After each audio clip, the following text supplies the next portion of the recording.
أعوذ بالله من الشيطان الرجيم. بسم الله الرحمن الرحيم. الحمد لله رب العالمين، والصلاة والسلام على أشرف الأنبياء والمرسلين وعلى آله وصحبه أجمعين. أما بعد، السلام عليكم ورحمة الله وبركاته. InsyaAllah hari ini kita akan melihat amalan-amalan yang boleh kita lakukan di dalam bulan Ramadan. Antara amalan yang boleh kita lakukan di dalam bulan Ramadan adalah amalan Qiyamul Lail. Ya, Qiyamul Lail adalah antara satu cara untuk kita menghidupkan malam-malam Ramadan.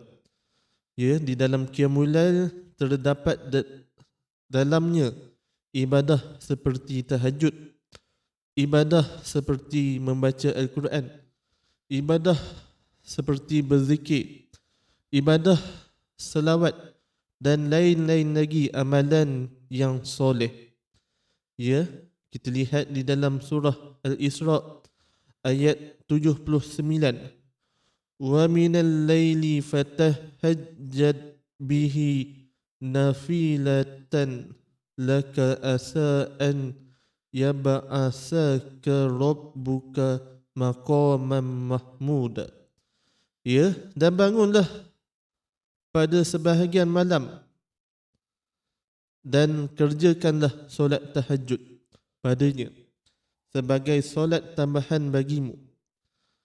Semoga Tuhanmu membangkitkan dan menempatkan kamu di akhirat nanti di tempat yang terpuji. Kalau kita nak dapat tempat terpuji di hari akhirat nanti, maka perbanyakkanlah sembahyang tahajud.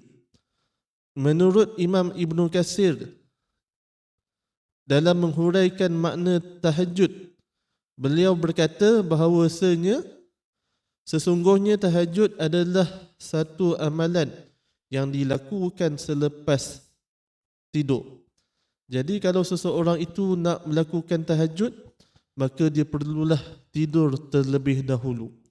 Kemudian dia bangun 1/3 malam yang terakhir pada malam tersebut, dia melakukan Qiyamul Lail.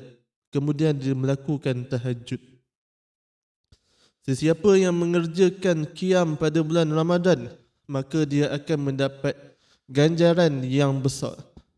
Berdasarkan kepada hadis, man qama ramadana imanan wa ihtisaba ghufira lahu ma taqaddam min zambih. Ya, barang sesiapa yang Qiyamul Lail pada malam Ramadan dengan penuh keimanan, dia meyakini bahawasanya ya, sesiapa yang melakukan tahajud, sesiapa yang melakukan Qiyamul Lail akan dapat ganjaran yang besar, akan dapat keredaan daripada Allah. Ya, dan dia wahtisaba, kemudian dia mengharapkan supaya Allah memberinya ganjaran tersebut, supaya dengan amalan ibadat tersebut dia mengharapkan Allah meredainya. Maka sekiranya dia melakukan amalan seperti demikian, maka Allah akan mengampunkan segala dosa-dosanya yang terdahulu. Kalau kita lihat, banyaklah hadis, ya, apabila kita melakukan satu hadis amalan, maka dosa-dosa kita yang terdahulu diampunkan.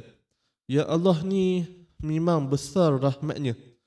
Kita melakukan amal ibadah, maka ya, dosa-dosa kita yang kecil akan dihapuskan.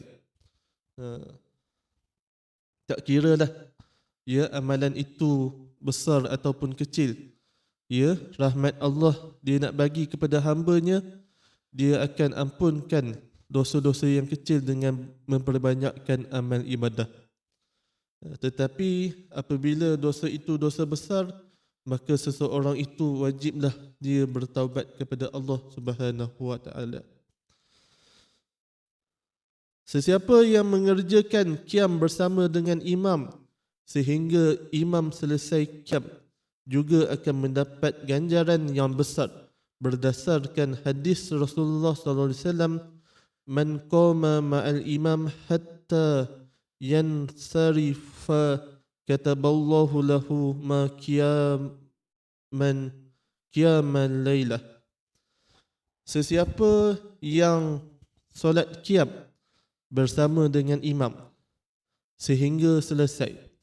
Kalau kita ada peluang untuk sembahyang tarawih bersama dengan imam, ya, daripada mula tarawih sehinggalah akhir dengan witir, maka ganjarannya sangatlah besar. Apakah ganjaran tersebut? Kalau kita boleh melakukan sembahyang berjemaah daripada mula sehingga akhir bersama dengan imam, maka ganjaran yang diberikan oleh Allah adalah ganjaran qiyam sepanjang malam. Kalau kita nak dapat ganjaran qiyam sepanjang malam, maka kita sembahyanglah berjemaah bersama dengan imam daripada mula imam takbir sehinggalah akhir sembahyang tersebut. Kalaulah boleh, kita habiskan bersama dengan imam, itulah yang terbaik. Kerana apa? Ganjarannya adalah ganjaran qiyamul lail sepanjang malam. Kalau boleh, kalau masjid tersebut mengadakan tarawih 8 rakaat, kemudian disambungi dengan witir, kalau boleh kita ikutlah imam tersebut sehingga kita habiskan witir tersebut. Jangan pula bila imam nak sembahyang witir, kita cabut, kita belah. Rugilah kan, kita tak dapatlah ganjaran qiyam sepanjang malam. Kalau kita boleh habiskan sehingga witir tersebut, sehingga imam pun bagi salam, kemudian imam pun wirid sehingga akhir, kita dapat qiyam sepanjang malam. Nanti ada orang pula tanya, kalau dah sembahyang witir tak boleh dah sembahyang tarawih lagi, nak sambung lagi sembahyang tarawih? Perkara itu adalah tidak benar. Kalau kita sudah mengadakan, kita sudah sembahyang witir, kita boleh lagi sembahyang tarawih. Dia sebaiknya kita tutup malam tersebut dengan sembahyang witir. Bukannya wajib untuk kita tamatkan dengan sembahyang witir. Ini adalah amalan para sahabat. Saidina Abu Bakar pernah bertanya kepada Nabi. Dia tanya mengenai amalannya. Beliau, Saidina Abu Bakar, sembahyang malam, sebelum dia tidur, dia mengadakan witir terlebih dahulu. Apabila dia bangun, dia terus sembahyang tahajud. Maka Nabi pun membenarkan perkara tersebut. Bagi Saidina Umar pula,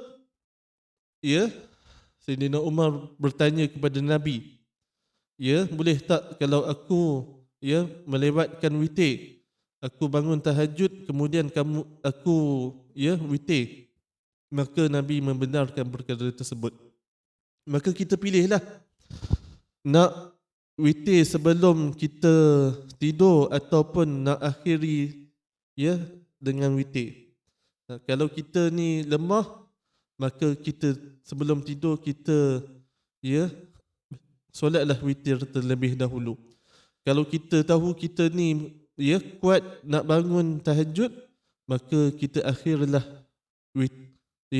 sembahyang sunat dengan witir.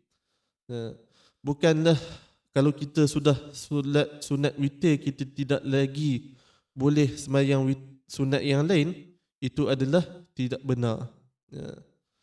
Kalau kita sudah solat sunat witir bersama dengan imam, kemudian kita nak sambung lagi sembahyang tarawih, maka itu dibenarkan oleh syarak. Jangan pula anggap bahawasanya lepas kita sembahyang witir, kita tidak boleh lagi dah sembahyang tarawih, kita tidak lagi boleh sembahyang sunat yang lain. Itu adalah tidak benar sama sekali. Wallahu a'lam. Assalamualaikum warahmatullahi wabarakatuh.